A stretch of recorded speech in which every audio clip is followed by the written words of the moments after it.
Hi guys, this is Ratchet Throw, and we are playing Criminal Case, Travel in Time, Case 9, What Happens in Vegas. Let's unlock Chapter 3, and I forgot what's happening. I think we're really close to catching the killer. Hey, those must be the police investigating Miss Westerberg's murder. Right, the paparazzi.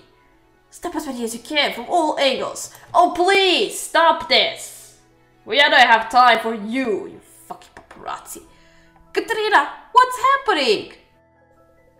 It's paparazzi. Katrina, we can't wind down with our picture in 1960s newspaper. Well yeah, cover your faces. Nothing to see here. Heading back to the timer HQ. You guys should get out of here too. Katrina, let's take up to the hotel room and wait for things to calm down. Jeez. Done with that. Yeah, let me just fix my shirt. Okay. So let's investigate the hotel room again. Yeah, last thing we need is being on the cover of the newspaper articles. In 60s. And we are not from this timeline. We are from the future. If that happens, if we get on the cover of the newspaper, what's going to be, how's that going to affect the future?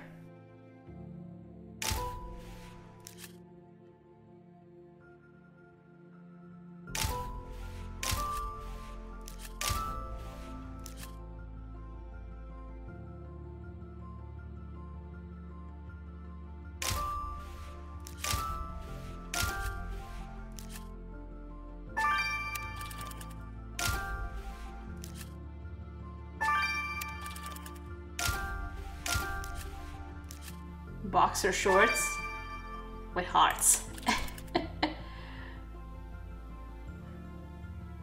Where's the chess piece? Oh, where is it? Oh, here.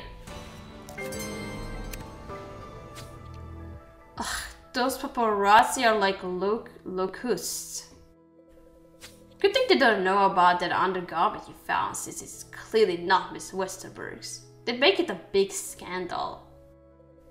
You're right, we can take a sample of the powder sauces on the boxers to see whose they are. What else did you find? A stack of letters addressed to Miss Westerberg? Let's recover the text. And you're right, the store paper could be useful. We'll reassemble it. Well, Katrina, let's get cracking on these latest clues. And let's leave this room and watch out for any paparazzi. Alright, let's look at this letter.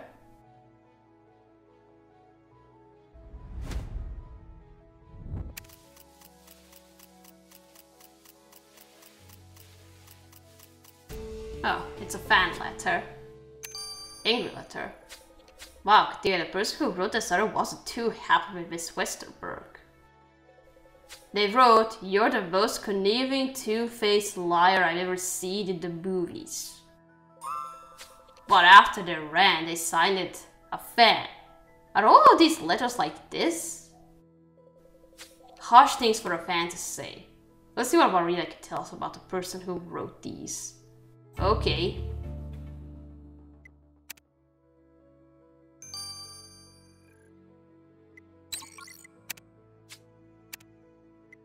Alright, now there's boxers.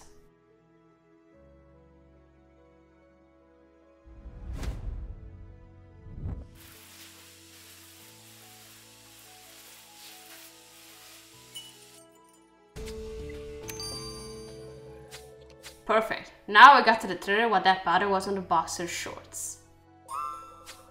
Oh wait, you have a device that can make this powder large enough to see the shape of its individual grains.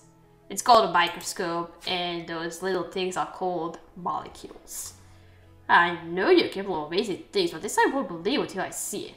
Show me, Katrina. Just watch me and see what I do.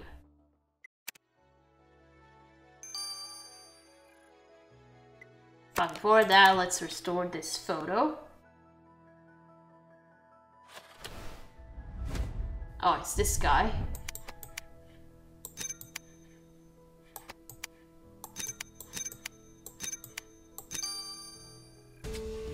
Okay.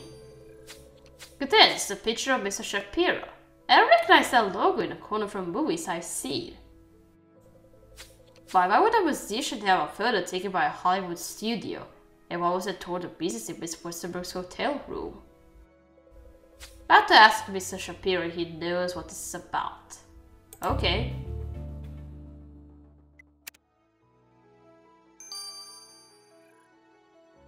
Okay, now watch me analyze this powder. Alright, they're not exactly molecules, but there are some little pieces you can't see with the naked eye.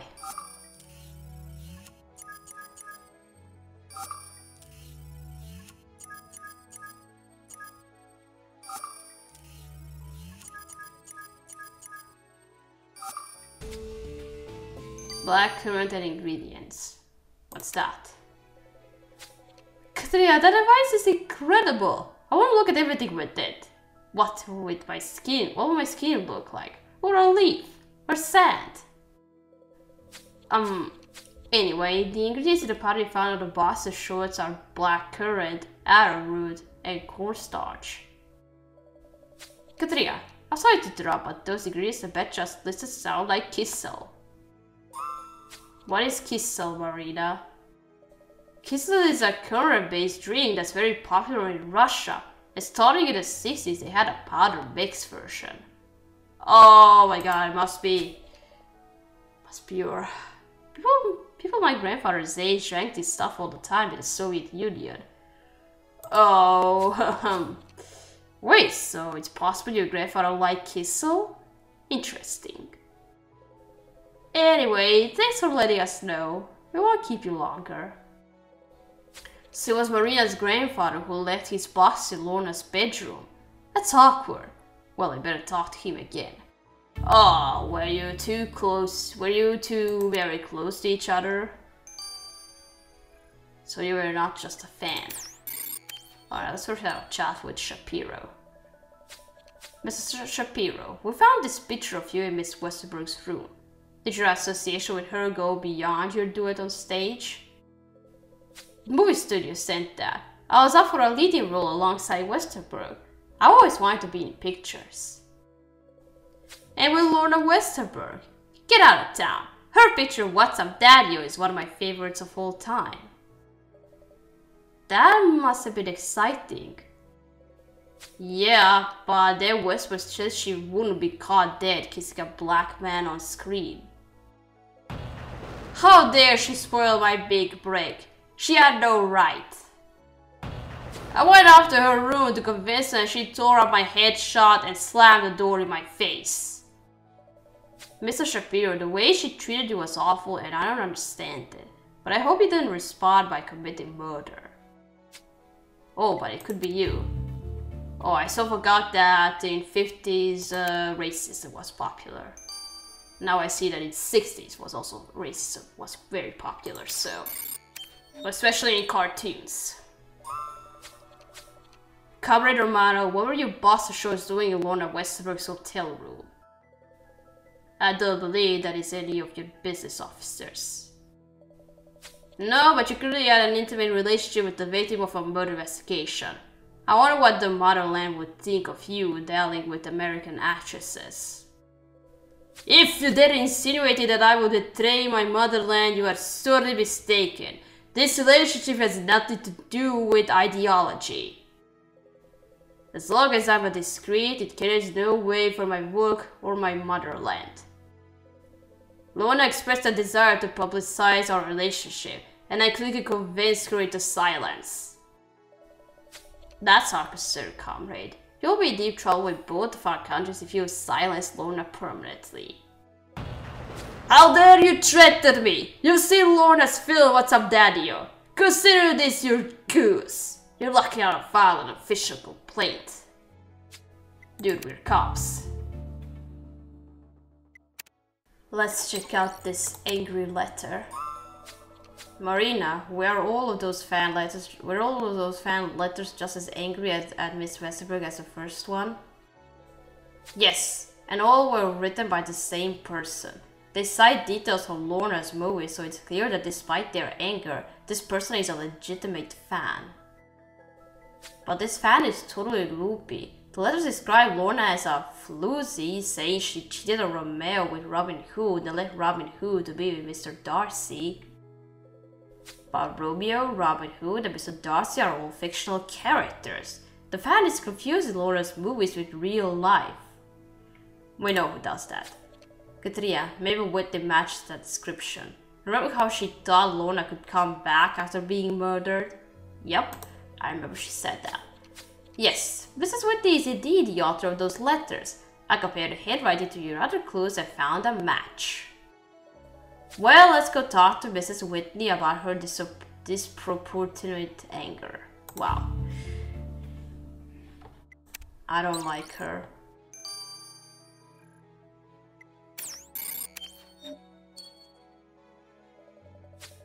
Mrs. Whitney, we found some very angry letters you wrote to Lorna Westerberg. Oh sure, I wrote her some letters. She was my favorite actress until she betrayed Romeo's love. Romeo was so good to her, and what does she do? Browns out on Romeo for a tights-wearing Robin Hood fellow. I understand the confusion. I sometimes forget that movies aren't real life myself. They're just make-believe stories. Stories. That's no reason for Laura to step out on Romeo the tramp, and now she's sold forever. No hope for redemption. And a picture what's up daddy is Lorna at her worst. She's just hopping from man to man like a dang ping pong ball. Speaking of hopping, I got to hop onto one of these slot machines. I had to wait 11 minutes exactly for my bad luck to clear, and time's up. Oh, I hate her so much. Katarina, I feel like a detective in a movie, collecting clues, interrogating suspects. Okay, so now is the scene in the movie where we go over our latest information. Mrs. Whitney charged Lorna with the undesirable actions of characters she played in her movies. Disconnecting from reality like that could have dangerous consequences. While in reality, Miss Westerberg wanted to publicize her affair with Mr. Romano. How far could he have gone to keep it secret? I'm glad Marina didn't ask us more about the kids we found on her grandfather's boxers, or things might have gotten awkward. There are some strong contenders in this case, but we'll need a bit more information before we can throw books at anyone. I agree, the thing to do now is revisit the crime scene. Let's go. Okay.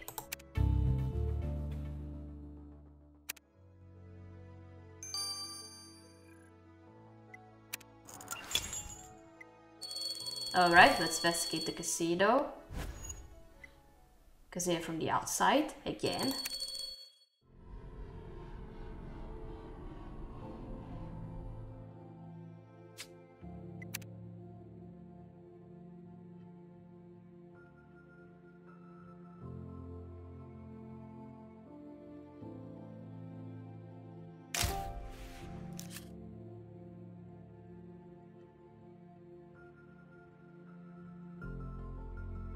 Just another weapon.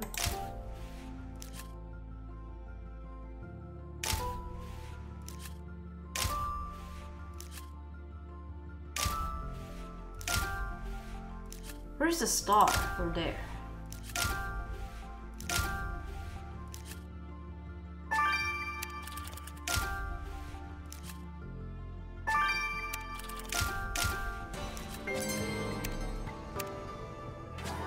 Katrina, a gun was hidden under that car.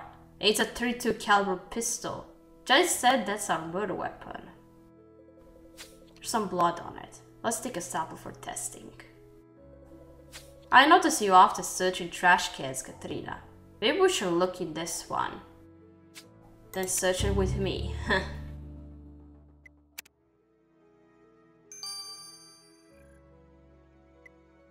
Alright, first we're gonna analyze the gun. Well, we're gonna collect some blood from it.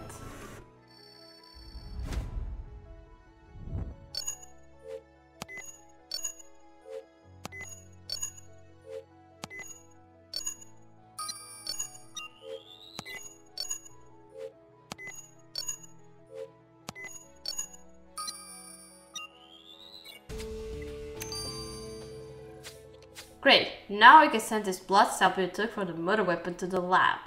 Okay.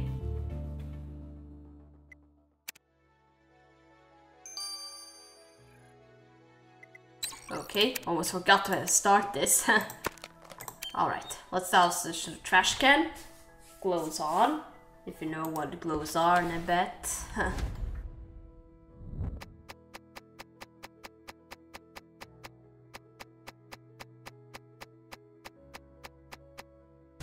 There. Oh, it's the... Yep, it's the silencer. Katria, what is this tube you find in the garbage? This is a silencer. Ah, and the killer used it to suppress the sound of the gunshot. I think Janice should take a look at this, since she was the one who examined the bullet. Okay. Let's first check out this blood from the gun. Nabet, your enthusiasm has reminded me why I joined the force in the first place. Despite my parents' wishes, they thought I was crazy for wanting to work at all, let alone in forensics, but it was too exciting to resist. I couldn't agree more. Now, what can you tell us about the blood sample Katerina took from the killer's gun? Well, to start, the blood was the victim's, clearing backsplash on the gunshot delivered at such close range. But mixed in with the blood were clothing fibers, and after a careful cleaning, I discovered the fibers are purple. The purple fibers must have gotten stuck on the gun when the killer concealed it under their clothes. You heard it, Katrina. We are another step closer to catching our purple people killer. Okay, so who wears purple? Well, I think that singer wears purple. Who else?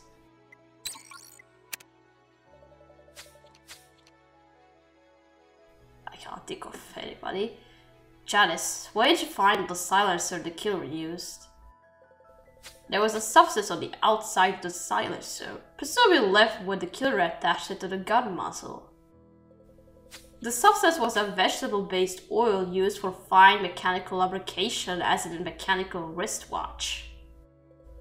The girl must have had their wristwatch serviced recently, as some of the lubricant smeared from their hand onto the silencer. It wasn't much, but it was enough to know for sure. Your killer wears a watch. Well, Katia, that just means our killer won't be surprised when we tell them their time's up. Yep. Katia, we should have enough evidence to arrest Lorna Westerberg's killer. Let's go make sure what happened in Vegas will stay in Vegas. And yeah, everything has to stay in Vegas. You get married in Vegas and that's gonna stay in Vegas. But outside of the Vegas, you're not married.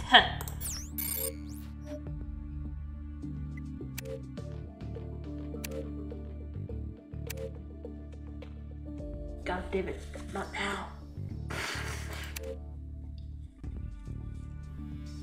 Oh, it's not going to be him. He doesn't wear a watch. Oh, so it was the car dealer. So you went outside to take a smoke but actually you were there to kill Lorna.